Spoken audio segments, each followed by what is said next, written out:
How to write a proposal in freelancing.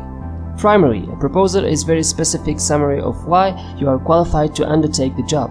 It does more than initiate a friendly greeting to the buyer and express interest in the job. Your proposal allows you to start what your qualifications are and how your background would allow you to perform the specific job with excellence, accuracy, and on deadline. Keep your proposal short.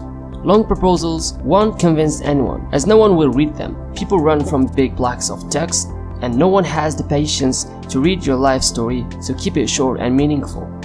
Capture the client's attention fast. You have just a few seconds to win your client's attention, so you need to be witty in the first 2 or 3 lines. Add your samples to the beginning of your application. If there's one thing in your proposal your clients are interested in, it's your work samples. If your samples are good, that is your main advantage of winning the job, so keep your samples as high as possible, maybe after the first paragraph. Answer "Why should I work with you?" question. Every customer wants to know why they should pick you instead of any other freelancer out there. This is basically what your application has to be focused on. Talk about experience. Mention your excellent feedback if you already have some. Mention the number of projects you have worked on so far. Tell them about your education if it's relevant to the job. Lastly, be professional and friendly. "Dear John Doe" will always sound better than "Hi.